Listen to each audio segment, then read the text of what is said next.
الحمد لله رب العالمين والصلاة والسلام على سيد المرسلين وعلى آله وأصحابه ومن تبعه بإحسان إلى يوم الدين. رب اشرح لي صدري ويسر لي أمري واحلل عقدة من لساني يفقه قولي. أما بعد، فقد قال الله تبارك وتعالى في القرآن المجيد: أعوذ بالله من الشيطان الرجيم، كل نفس ذائقة الموت. وقال عليه الصلاة والسلام: إذا مات الإنسان انقطع عنه عمله إلا من ثلاث إلى آخره. صدق الله وصدق رسوله الكريم ونحن على ذلك من الشاهدين.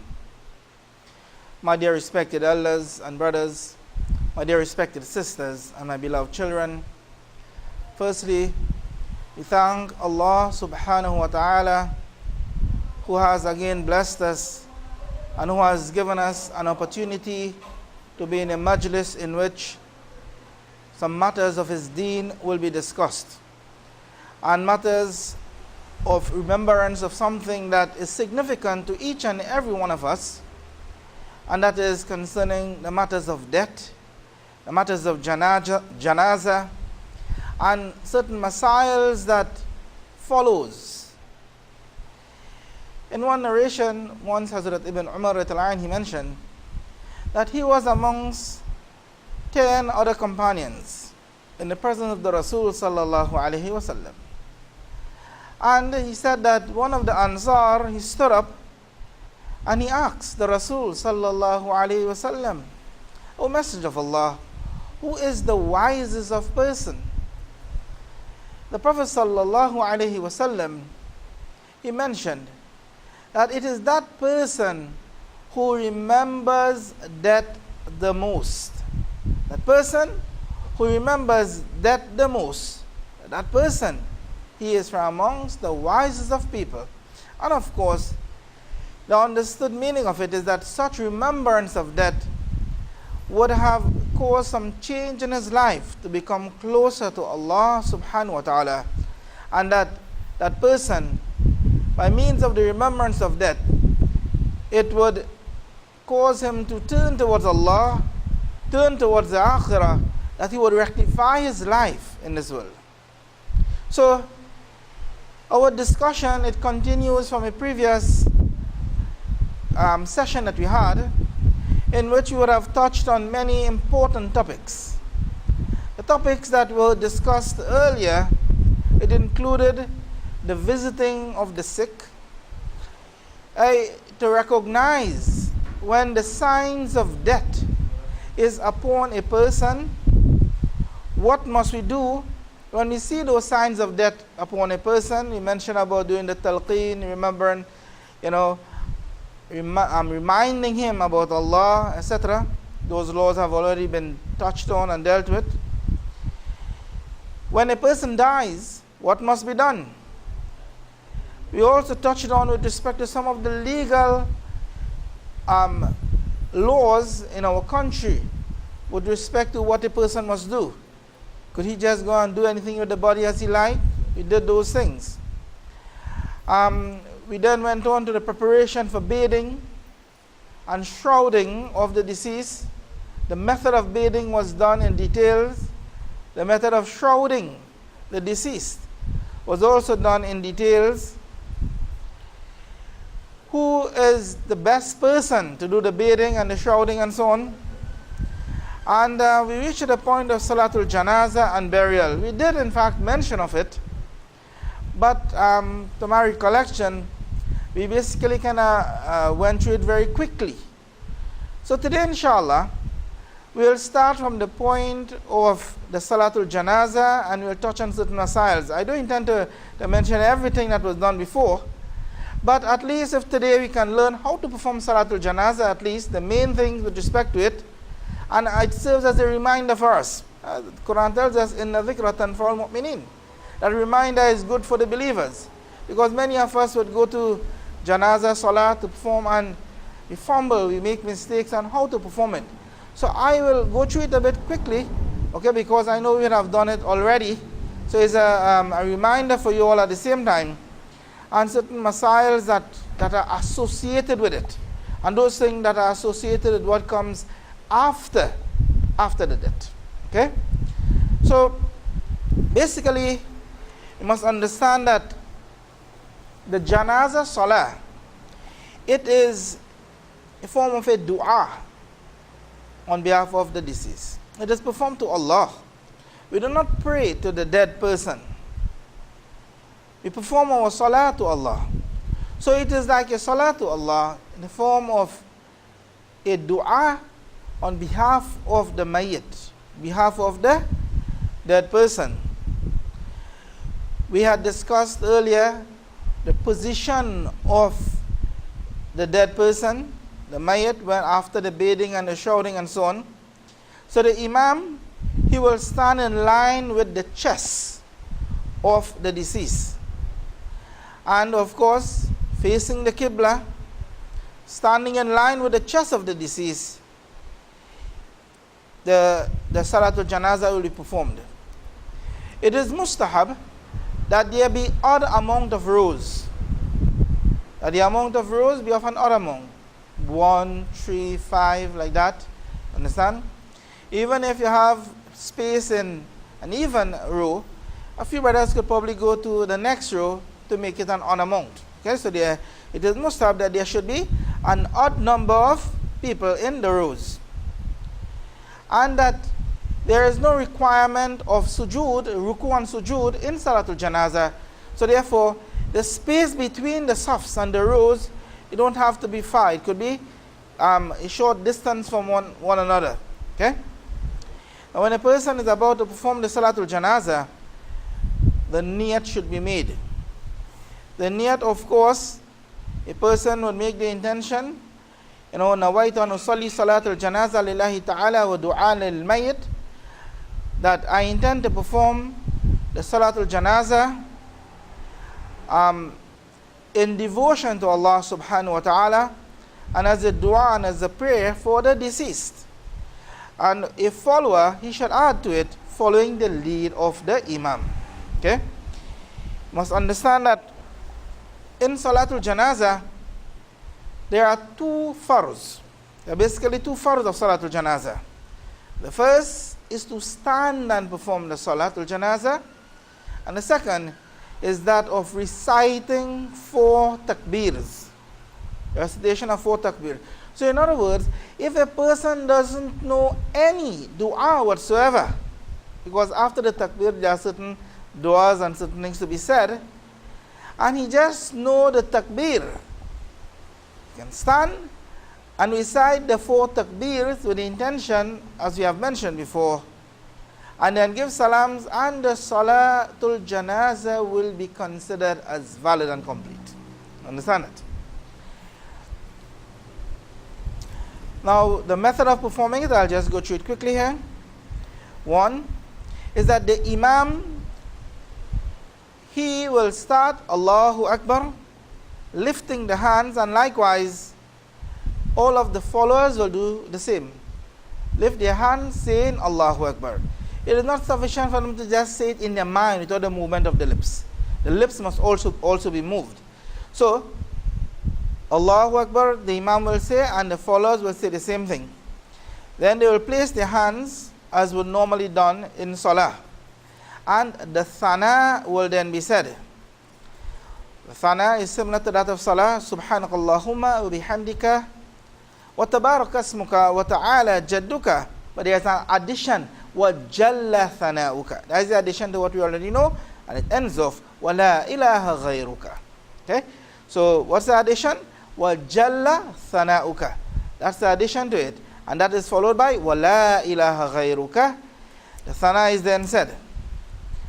After the thana is said, the imam will then say Allahu Akbar for the second time. Note that all the subsequent takbirs after the first one, the hand will be left right where they are. That is, placed on the chest or beneath the navel, as we normally do for salah.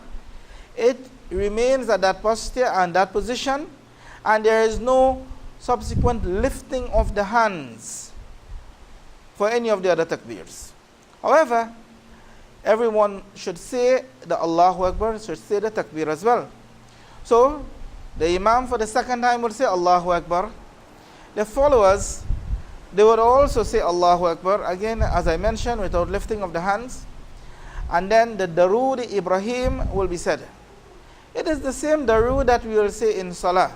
Allahumma salli ala Muhammadin wa ala ali Muhammadin kama sallaita ala Ibrahim wa ala ali Ibrahim innaka Hamidum Majid. Allahumma barik ala Muhammadin wa ala ali Muhammadin kama barakta ala Ibrahim wa ala ali Ibrahim innaka Hamidum Majid. Okay, the followers will say this as well. After this, the Imam will then say the takbir. For how much time now? The third time.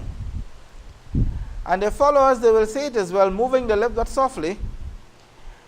There will be no lifting of the hands. After this, then the dua for the mayyit will be said. Now, with respect to what dua are we going to use? If the mayyit, the dead person, is an adult, whether male or female, then this one dua is used. And if the mayyit is a child, has not yet reached the age of becoming baligh, that is the age of 15 years, or in the case of a boy, he would have achieved nocturnal emission, a wet dream, or in a girl, she would have started experiencing menstruation. If they experience these things, then they are baligh. If not, then the law of a minor becomes applicable to them. Okay? So if the deceased is an adult, meaning that they have become baligh, then the dua that is read, that is Allahumma gfir li hayyina wa mayyitina wa shahidina wa ghaibina wa saghirina wa kabirina wa dhakarina wa unthana. Allahumma man ahyaytahu minna fa ahya lil islam wa man tawaffaytahu minna fa tawaffahu ala al iman. Okay, that dua is read for an adult, whether male or female.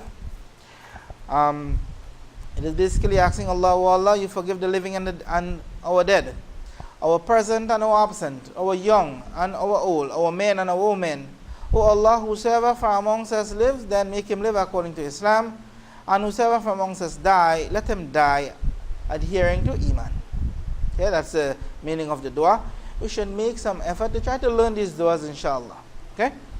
Now, if the deceased is a minor, as I indicated, then another dua is said. We have the dua, Allahumma ja'alhu lana faratan waj'alhu lana ajran wa dhukra waj'alhu lana shafi'an wa mushaffa'a. Now this is read if the child is a male. Okay? But if the child is a female, then there is a slight adjustment to it in putting certain words into the feminine form. Instead of Allahumma ja'alhu, we say Allahumma ja'alha lana faratan waj'alha lana ajran wa dhukra waj'alha lana shafi'ata wa mushaffa'a. The ending of it, there is a little change as well. For the male, there is shafi'aw, but for the female, we say shafi'ata wa mushaffa'a. Okay, so there's a slight change. If it is that we are learning it, be conscious of these. It's just one word. We just change from hu to ha. Okay, in the dua. Basically, we are asking Allah subhanahu wa ta'ala to make him or her a source of salvation, and to make him or her a source of reward and a treasure for us, and to make him or her as an intercessor for us, whose intercession is accepted. Okay? Because they have not become baligh, the laws of the Sharia have not fully come upon them, so therefore they are innocent. So we are asking Allah to make them a source of intercession for us. Now after this dua, the Imam will then say the takbir for the fourth time. And as such, the muqtadis, the followers, they would also say the takbir softly. Thereafter, salams will be given to the right and then to the left. And with this, Salatul Janazah is complete.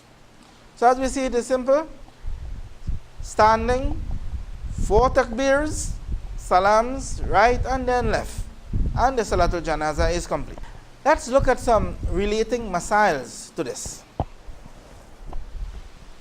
The question may be asked, if a person comes late for the Janazah Salah, how must he join, or what must he do? Okay? In other words, the Imam have already started Probably one or two takbirs have already been completed. Some of the du'as have already been completed. How should a person join the salah? Okay, such a person, if it is that he comes and joins the salah, he should ensure firstly that he has taharat. Okay? If it is that he has wudu, mashallah. If he doesn't have wudu, then he must consider, if it is that I would leave this place, go to the place where water is found, would I be able to get the Salatul Janazah or not? If it is that after thinking like that, he considers that he will not get the Salatul Janazah, then it becomes jaiz, it becomes permissible in such a condition that he can perform tayammum. Okay? Tayammum where he used sand, and with the intention of tayammum, he strikes the earth, he wipes his face, entire thing, and with a second striking of the dirt, he then wipes the right hand, including the elbow, and the left hand, including the elbow. MashaAllah, he would achieve taharat, which is tayammum in this case, from the usage of the sun. Okay, so he can do that. Let's assume it is being performed in an open place, there is no water available close by, then he can do this in order to join the salat. Okay, so he has taharat. And let's assume the imam has already started. The first takbir is completed, or second takbir, let's say 2 takbirs is finished, have been completed. How must this person now join the Salatul Janazah? The law is that after having the niyat, he must wait for the next takbir of the imam. He shouldn't just come and say Allahu Akbar and then start. You know, sometimes in salah we will do this. But this is allowed for salah. We do our takbir tahrima and we start our salah. But for the Salatul Janazah, with the niyat that he is going to perform Salatul Janazah following the imam, he stands and he waits for the next takbir of the imam. So if the imam has already completed 2, then the next one will be the third one. So when the imam gives the third takbir, then he says Allahu Akbar. Okay? Now, the du'as that were missed, you don't have to go and recite those things. Okay? Don't have to recite those things. And when the imam now gives his 4 takbirs, and after the imam gives salams, this person will then utter the amount of takbirs that he would have missed. So he missed 2, and so therefore, before the salams which he is going to make, but after the salams of the imam goes Assalamu alaikum rahmatullah, Assalamu alaikum rahmatullah, before he makes a salam, he says Allahu Akbar, Allahu Akbar, and then gives salam, Assalamu alaikum rahmatullah, Assalamu alaikum rahmatullah. Understand it? This is the method of joining. He don't have to make up by reciting all of the du'as that are there. Everyone understand that? Suppose now he came, after 3 takbir finished, and he just have the final one, just before the salams. The same principle. He wait for the imam to say that takbir, which is the 4th takbir, and then he joins into the Salatul Janazah, Allahu Akbar. After that, the imam will be saying the salams. Okay? For him now, he will say takbir 3 times and then give the salams. Okay? Now, there is a condition, of course, that he finishes his Salatul Janazah before the body is lifted. So this should be done before the body is lifted. He shouldn't delay so much. You know, sometimes as immediately as the salams finish, they grab the body and start to move. Okay? He should try to do it, you know, with such quickness then, not too quick at the same time, but in other words, that the body is not lifted before he is completed. Okay? Now, a second point of discussion here is that, is it permissible to perform Salatul Janazah with shoes on? Okay, because sometimes you go to Salatul Janazah and you find that some people, they perform the Salatul Janazah with their shoe on. You have to be knowledgeable about the law pertaining to this. Okay? The law is that if it is that a person has his shoe on, then the shoe will take the same law as of his foot. In other words, the place that is beneath the shoe must be clean according to what the Sharia considers being clean. So if it is that he has his shoe on or his slipper on, then beneath the shoe, the place that he's actually standing, that place must be clean. If it is clean and he has his shoe on or his slipper on, and there is nothing beneath the shoe or the slippers, like filth or whatsoever, then it will be jaiz, it will be proper. Now if the place is not clean, then his salah will not be jaiz. Okay, this is why many a times you go to different places, you'll find that people will take off their shoe because it not show exactly what it is that he would have stepped on, or what is the law with respect to that which is beneath the shoe or the slipper. Okay?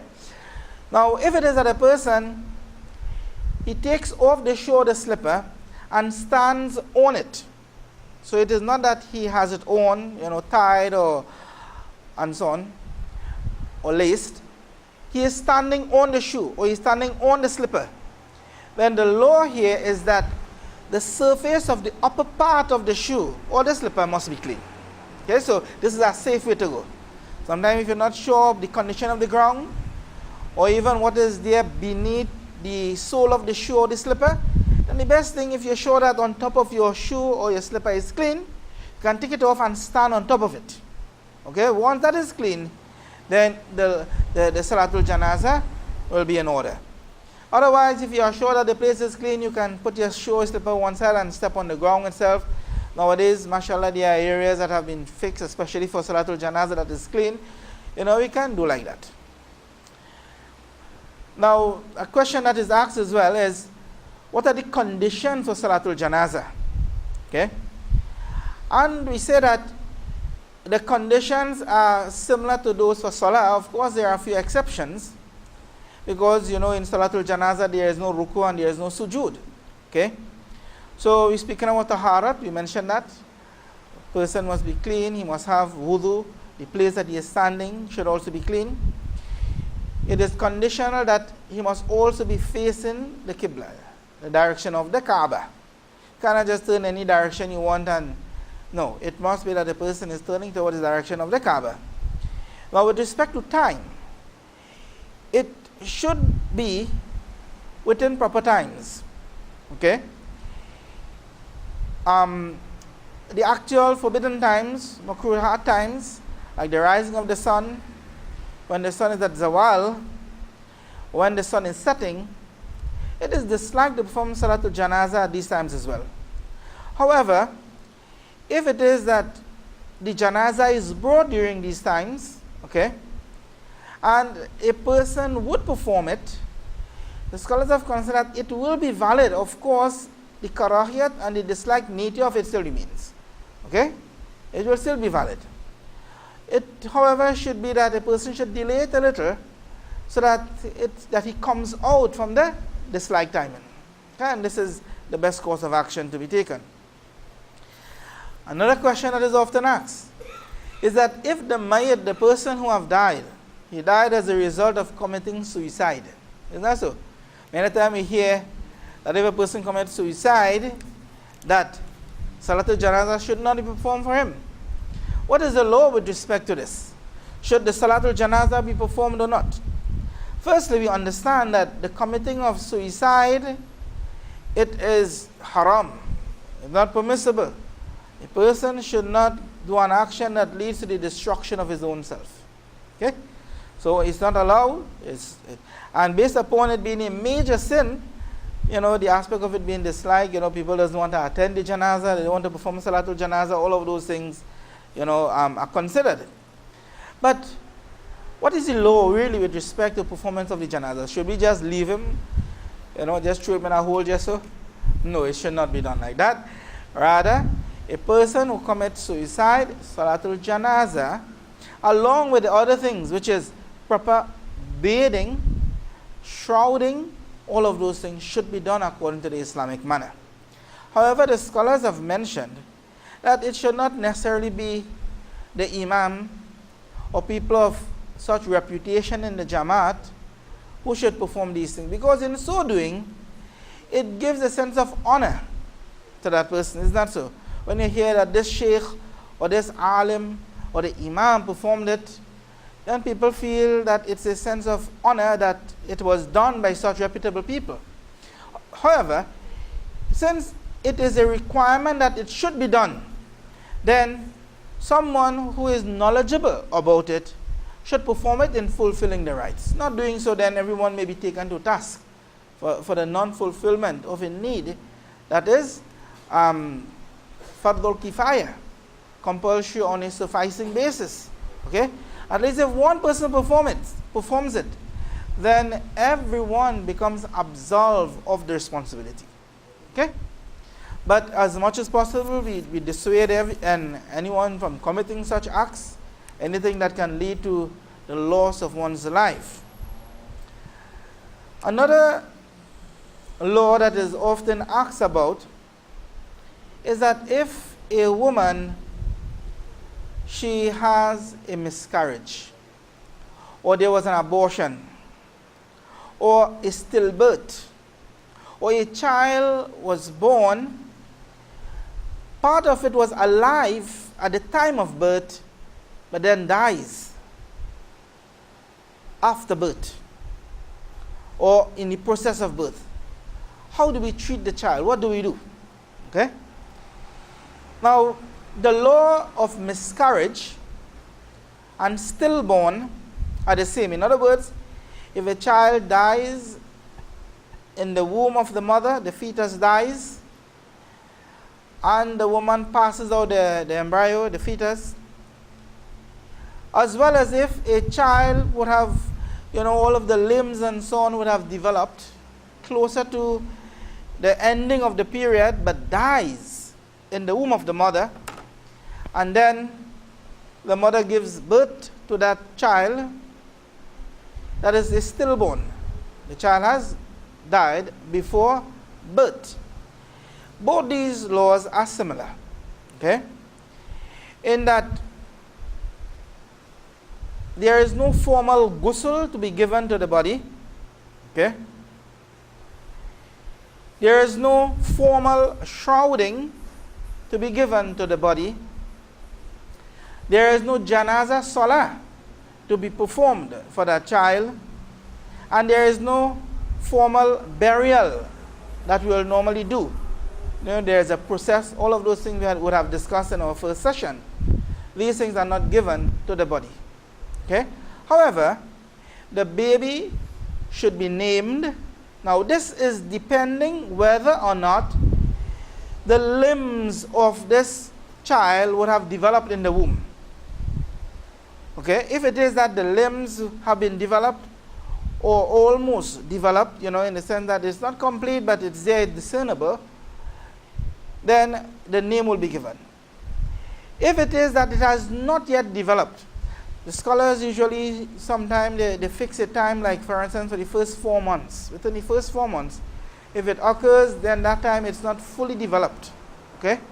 If it is after that, then it has developed partially to a certain extent, not fully, but it can still be considered as though the different limbs can be seen, some facial aspect can be discerned, okay? The web of the fingers have already, started to separate and so on. So after 4 months, and they have given this as a time factor, the child should be named, a name should be given.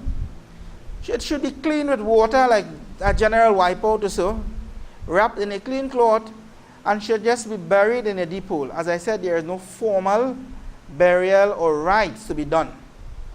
So again, this is with respect to who?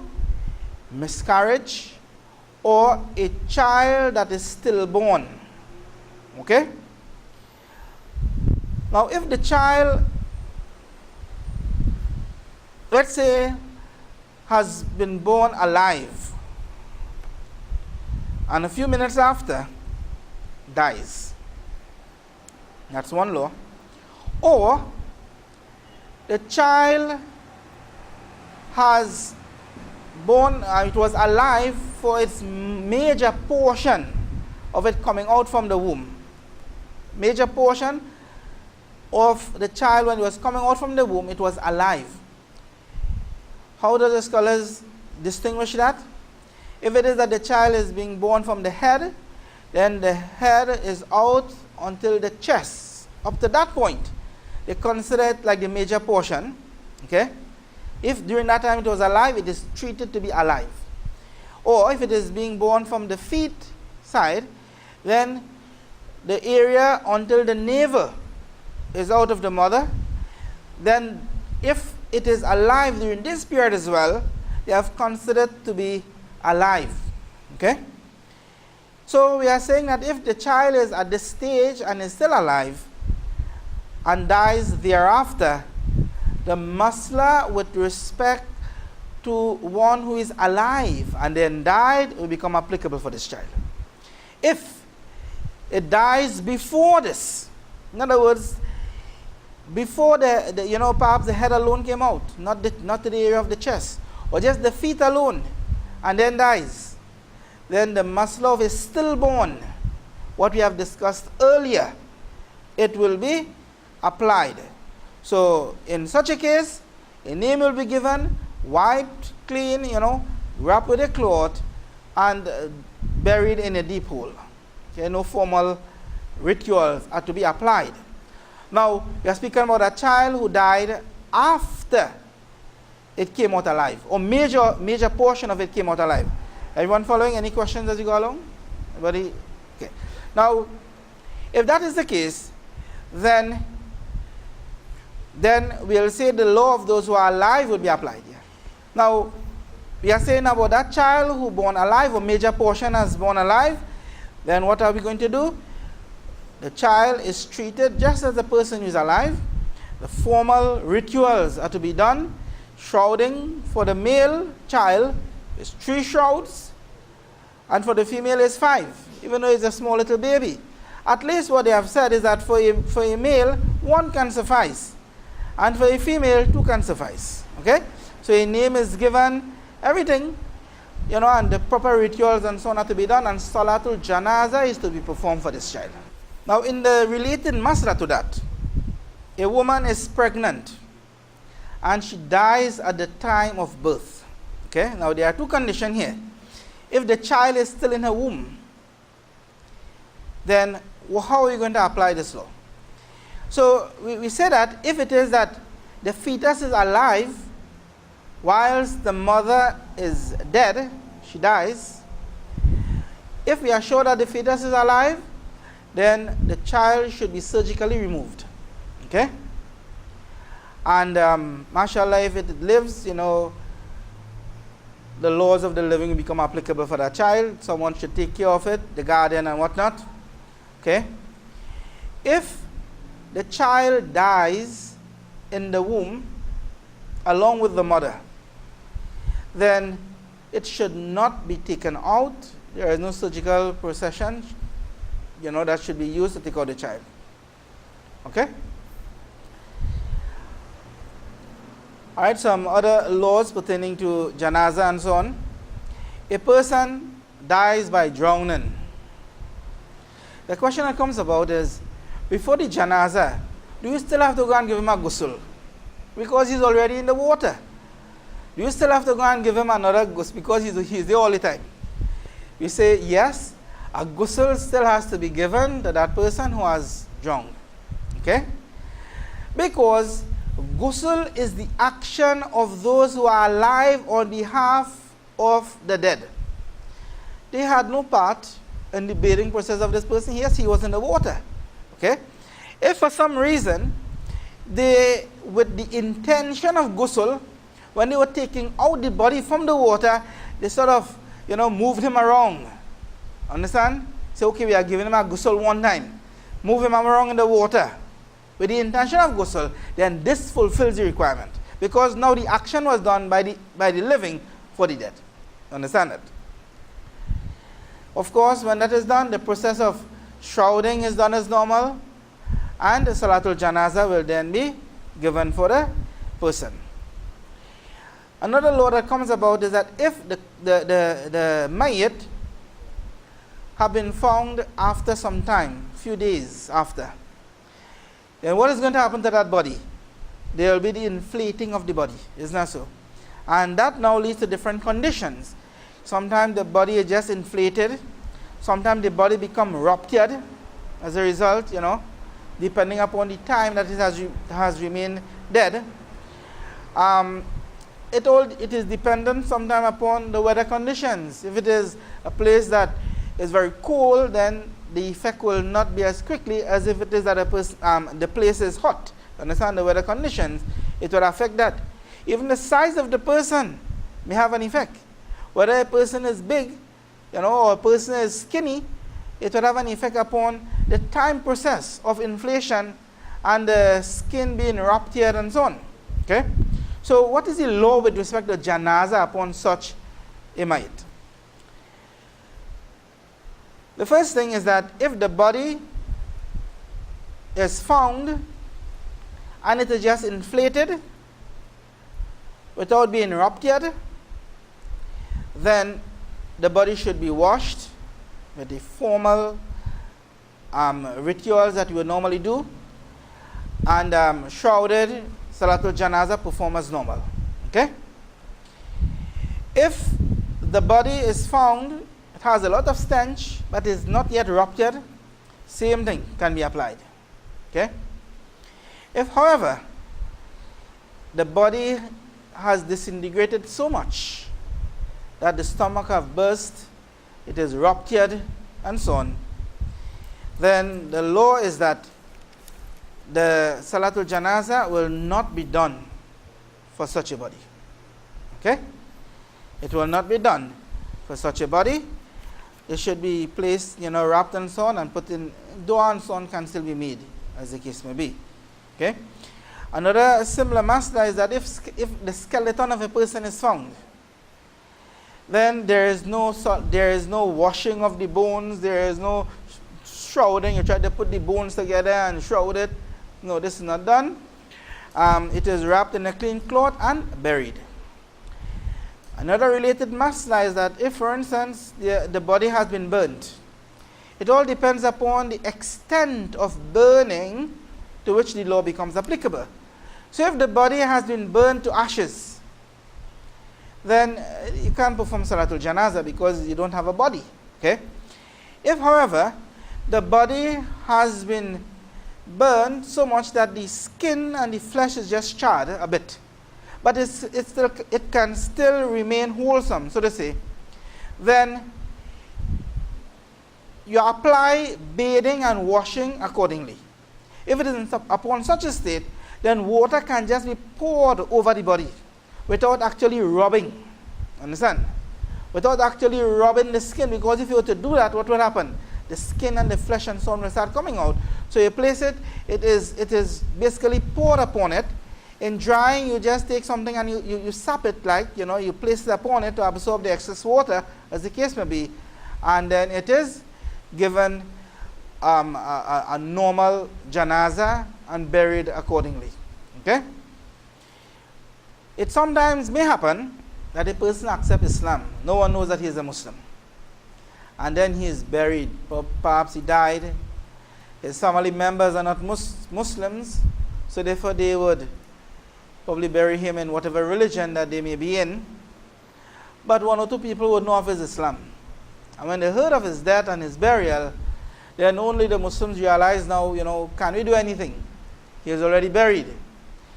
The law is that if a Muslim has been buried without bath or Salatul Janazah upon that person, then we treat it again as a time-sensitive law. Okay?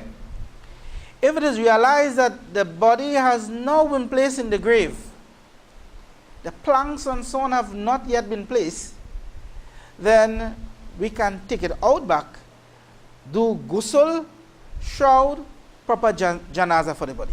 Okay? It is no place. Even if the plank have been placed and dirt has not yet been thrown on it, the same law can be applicable. You can take out the body, give it a proper ghusl, shrouding, and bath, as the case may be.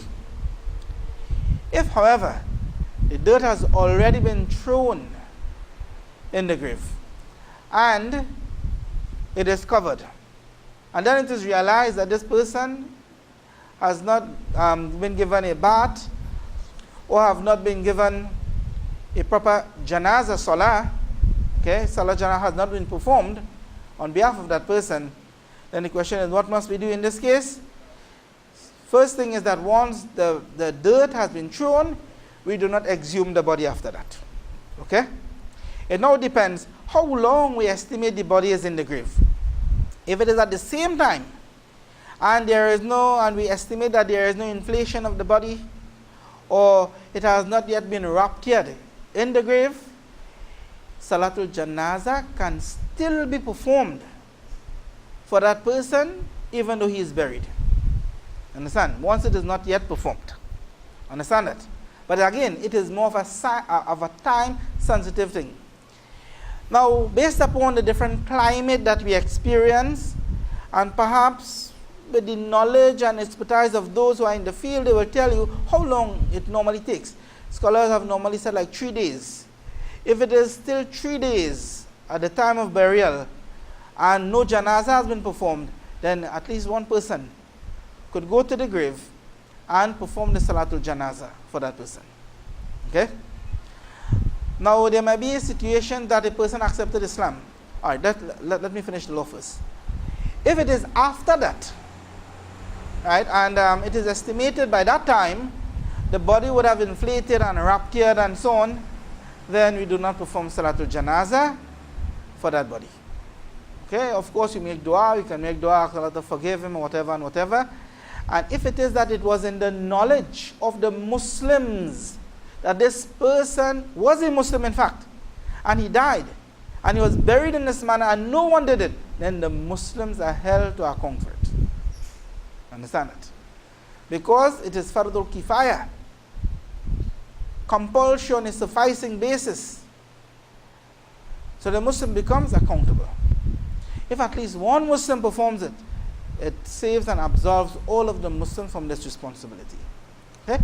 Sometimes you have to use hikmah and wisdom.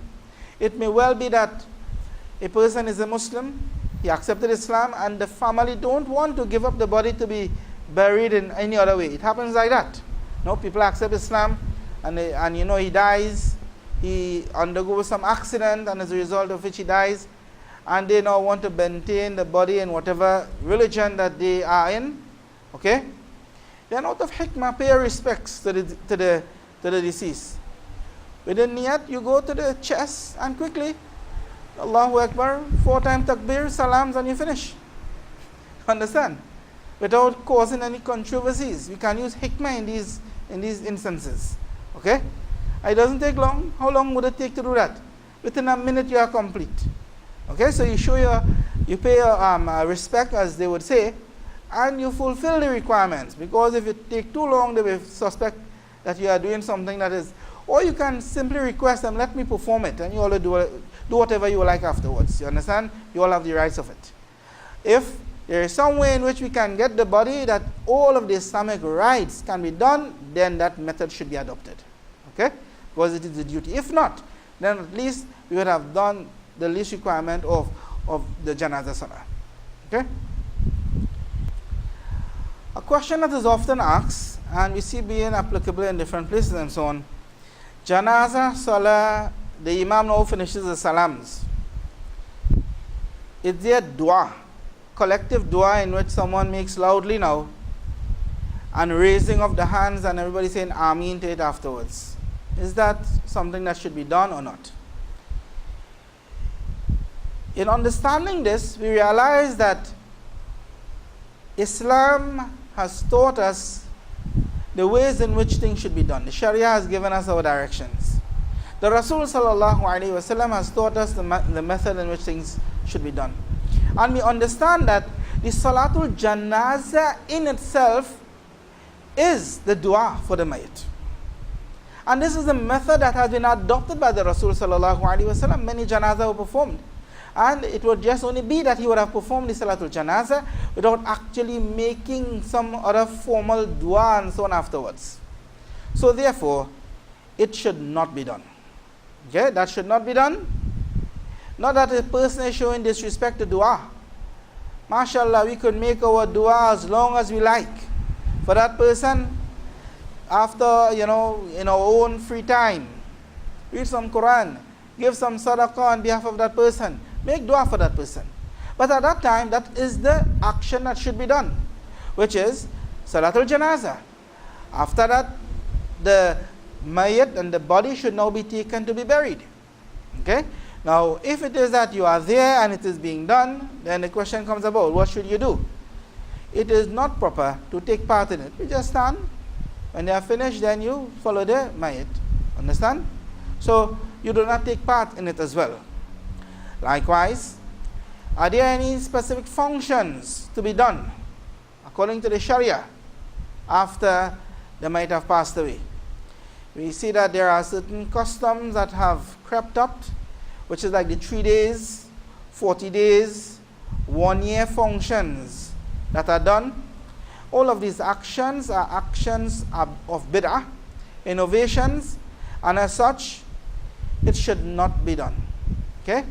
There is no specification. If a person wants to use some of their wealth in feeding someone, or feeding people, feeding the poor, understand? So that the mayyit and the deceased can gain some benefit, there is no problem. He can do that some other time. He can give out sadaqah, charity, understand?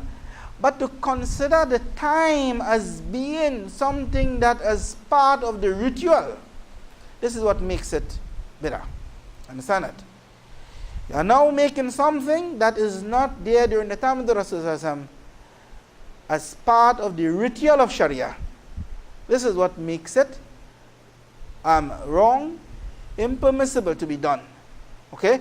So therefore, there is no problem in reading Quran and asking that Allah bless the mayyit. Understand? There is no problem in feeding people, asking Allah to bless the mayyit as a result, to give sadaqah on that behalf.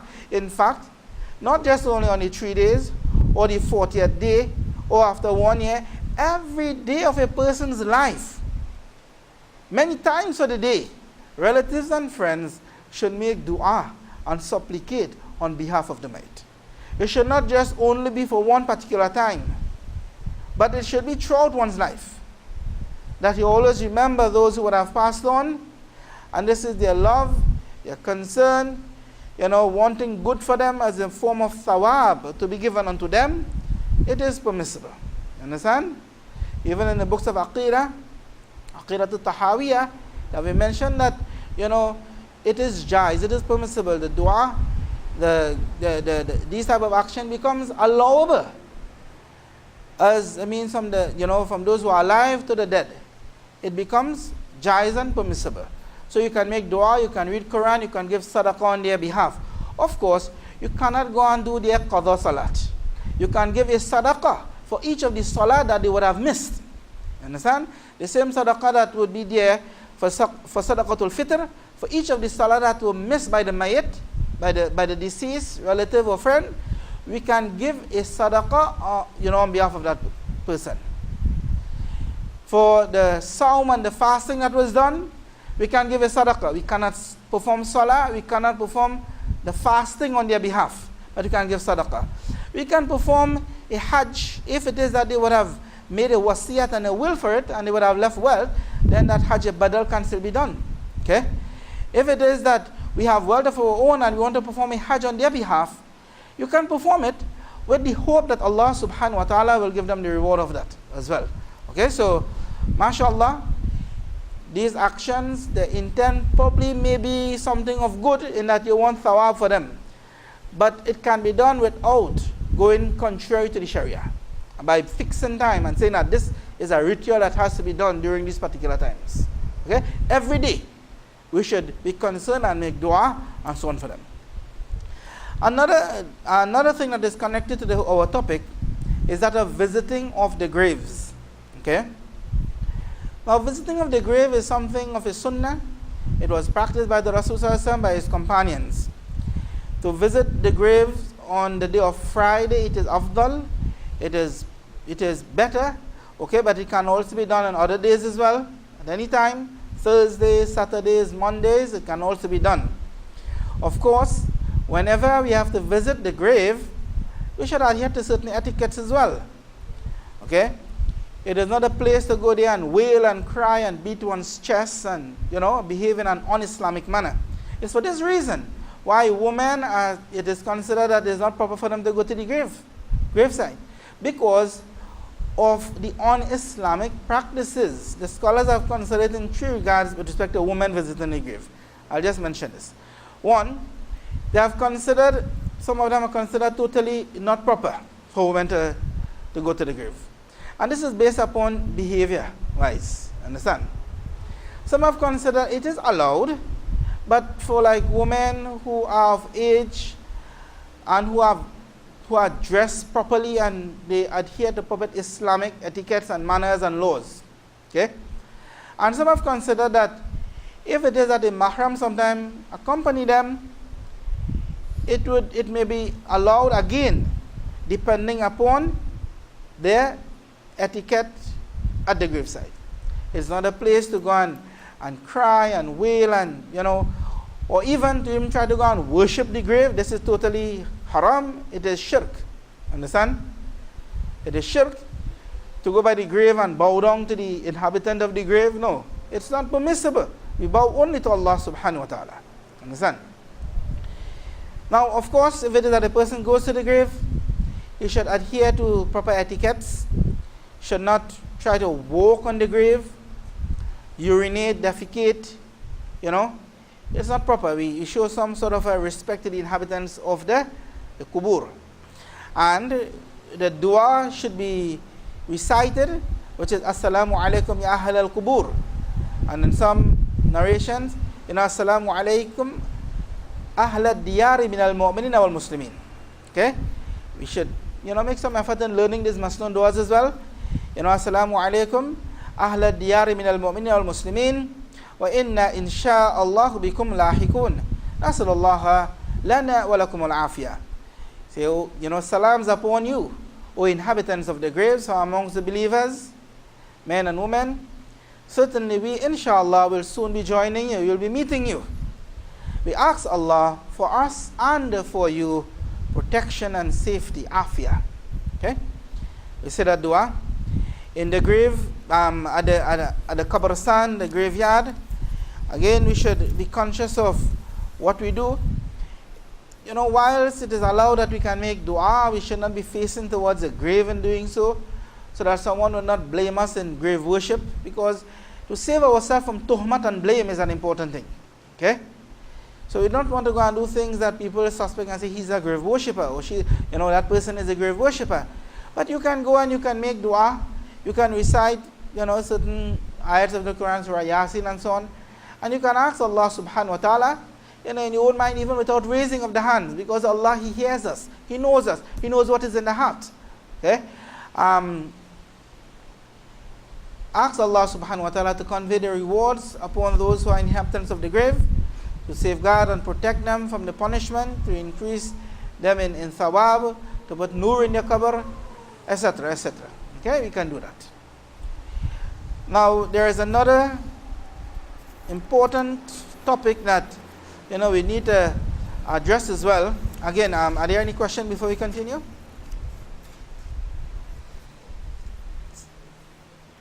And that is with respect to the iddat of women after the death of their husband.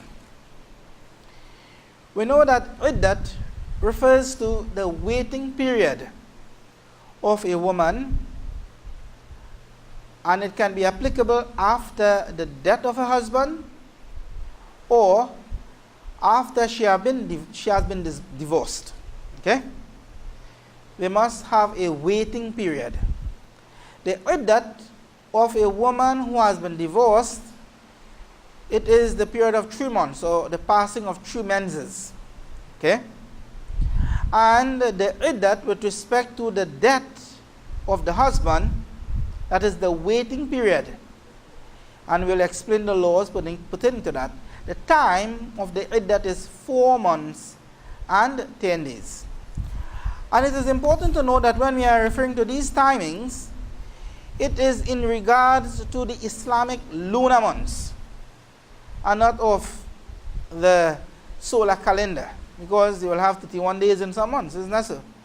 So the scholars have considered that she should wait for a period of 130 days, taking the lunar month to have its maximum, which is 30 days, okay, before the iddat comes to an end. Now, what are the laws that pertain to her during this period of iddat? What are some of the things that she is allowed to do or not allowed to do? Okay, some relating masails. Now, when it is that the husband dies, there should be some period of mourning, and it is clearly mentioned of 4 months and 10 days, 130 days I have mentioned. This should be spent in the house that she used to live in. Okay, with the husband house then, in other words. It should be spent in that house. Now, this law becomes applicable if a woman that is of 4 months and 10 days, if it is that she is not pregnant. The scholars have mentioned, and the law is that if it is that she is pregnant, then her iddat, even when her husband dies, it will be when her pregnancy comes to an end. In other words, when she delivers the child. Even though that period may be lesser than the 4 months and 10 days. Suppose now she is in her 6 months of pregnancy when the husband died. Then it would mean that she would have to wait. The normal pregnancy is around 9 months, isn't that so? So therefore, she would have to wait for the additional 3 months again. And when she delivers the child, her iddat comes to an end with respect to that. Okay? Even it may be 1 month. If she was in an 8 month or in a 9 month, the law is that when the pregnancy comes to an end. Now, in a related masla, suppose now she suffers a miscarriage after, let's say, 7 months or 6 months, and it was not too long before that her husband had died. Let's say a month before that. When she was 6 months pregnant, her husband died. She was waiting, and she then suffers a miscarriage. So therefore, she suffers a miscarriage when she was 7 months. Okay? The law of the miscarriage here would be treated as though her pregnancy have come to an end. Her iddat will also come to an end. If it was a miscarriage that occurred before the limbs of the child became discernible, and he mentioned the 4 months period, 120 days, okay, after pregnancy. If this occurred at that time and her husband had died before it, then this will not be treated as a termination of pregnancy, but rather she would have to wait for the 4 months and the 10 days, starting from the time of her husband's death. We understand that, right? If it is a situation whereby a woman needs to clarify the matter, then she can seek, the advice of the scholars, write to the Darul Uloom, Darul Ifta, and so on, and get further clarification on that matter. Now, a woman, she is, let's say, visiting some relative, or she's at home whilst her husband is away, and he dies, and she doesn't know. Some period of time would have already lapsed, a month, 2 months. And then she came to know that he had died. The question that comes about is, from what time will she start counting that period of iddat? The law is that it goes back to the time when her husband dies, whether she had knowledge of it or no knowledge. Understand it? So 2 months already passed, she would have to wait for the further next 2 months and 10 days. Follow? And then it becomes applicable. It will be considered as though that has now completed. Even if she came to know of it after the 4 months and 10 days, then it will be considered as though the iddat has already passed. Follow that? A woman is on journey, she is visiting some relative or something and then she heard that her husband has died, then in such a case, she must return to the house of her husband where she was living to spend that period of iddat. Okay? It is not that she could just continue her journey as she like or whatever. Alright, if a woman for some reason cannot stay in the house. Alright, before we continue, then what are some of the laws for the woman with respect to her iddat then? Okay? During this time, it is a time when we consider to be like a time of mourning for her. So therefore, it would not be allowed for her to just go out as she normally would. Understand? Like dressing up and going out and wearing on jewelry and just going out as normal, visiting this one, visiting friends, traveling. You know, it would not be allowed for her to do that. If it has to be done out of a case of necessity that she must go out, like an example is that she is the only breadwinner in the family now. There is no guardian who can support her. She probably would have children to look after, and she need to just go and, you know, do something to gain some income and return. If it becomes necessary for she to do that and she don't have even the savings that would cover her for during that period, then the necessity of just going and coming back, you know, that would be allowed for her. Okay? There is no one to go and purchase groceries for her or to get certain requirements of medicine and so on. Then in such a case, it would be allowed for her to just go and get that which is necessary and then return back to the home. Okay? So it is not a time for her to go on special vacation and these type of things. No. Some people, they say, okay, come, the husband has now died, it's good to keep your mind off him, let's go for a vacation. And I apply these types of things from a psychological point of view. According to the Sharia, it would be violating the law of her iddat. Understand it? And she may even be considered sinful in certain situations. Right? So the law for her iddat is that she should keep that time at home. She can move around at home as normal, do normal things and whatnot. Even to overdress at home is not proper for her during this time. The scholars have even gone to the extent that she should not spend excessive time in making sure the hair is even combed out neatly and properly. What is necessary in maintaining it should be done, but without going to the excess in it, without excessively dressing up and putting on makeup and jewelry and so on. Should not be done. Okay? It should be that she maintain a sense of mourning. It's not that every day she's going to go up and cry and whatnot. That is not the point here. The Sharia has given certain guidelines for her with respect to this, and she should adhere to it. Okay? It's not that she should maintain that sad mood all the time. No. But she should keep something that resembling a sense of mourning for the husband then, in that sense. Alright, I was mentioning that if for some reason, perhaps because of security reason, or because of the aspect of not having the proper provisions, etc., that she cannot stay in the house in which she used to live. She's in a remote place and she will be by herself, or with small children, and there is a security risk now. Then she can transfer to another place where this risk is removed. Okay?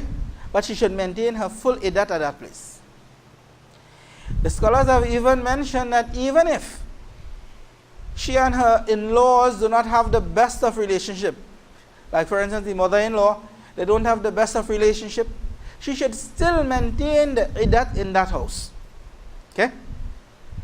If there are male relations of her husband, and again there is a matter of mahram, they are not mahram to her, they are not close relations to her, and she fears some wrongdoing in their part, because of security, again she can transfer to another place in which that sense of well-being and safety can be felt, and can be assured. But again, some of these laws based upon different conditions of people, it has to be explained to someone who knows of it, and refer to the scholars with respect to it. There are some situations that really would not be allowed for them to transfer and so on, while there might be situations that warrants them to move from one place to another. Okay, so those can be discussed at length at another time, another place. So alhamdulillah, we have come basically to the close of this topic. I know there are much more things that can be discussed. Okay, there are much more masails that can be discussed. Now that I want to open up the floor for another session, mashallah, we'll come to a closer here. And we hope that it will have been of some benefit to you all. The laws of Janazah is something that we should also always become cognizant about, remind ourselves at times, because you don't know what situation that you might be in, where we ourselves might have to fulfill the rites in order to save ourselves from becoming guilty of leaving or something that is necessary. So, you get yourself abreast of it. There are a lot of information. If it is that you need information about it, you can ask your imam. You can get information through flyers and books and so on. Spend some time and learn about it. This is something that is necessary. All of us have relations. All of us have family. Wouldn't it be good and best that we fulfill those rights for our own selves? Okay? So therefore, make some effort, inshallah, and learn about the different masails pertaining to it. We have just touched on some of the different things. In our previous sessions, it would have done in much more detail. We went on some extension of laws in this class. That if perchance something would happen of those nature, how would we have dealt with it? At the end of it, it is upon that aspect of remembrance of death. Okay? This is one way. We do the masails that pertains to it. But at all times, we remember the ayat of the Holy Quran. Allah subhanahu wa ta'ala mentions, Kullu nafsin dhaikatul maut, that every soul will definitely taste of death. You and I, our most beloved person, they will have to die as well. A person who we don't even want to die will still die. We have no control over that. Okay? But the good thing is to try to prepare for it as much as we can. Always try to remember about death. As I indicated earlier, narration from Ibn Umar, that the wisest of people are those who remember death the most. Okay? So I close with this, and I ask that Allah subhanahu wa ta'ala forgive each and every one of us. That Allah subhanahu wa ta'ala bless us in this life, and He bless us in the next life. We make dua for those of our relatives and our friends who have passed away, that Allah subhanahu wa ta'ala, He treat them with kindness in their graves, that He fill their graves with nur, with the fragrance of Jannah, that He save them from whatever punishments that they may undergo, that they may be undergoing, and that He rise them on the day of Qiyamah amongst the righteous ones, and that He join us with them and enter us all into Jannatul Firdaus.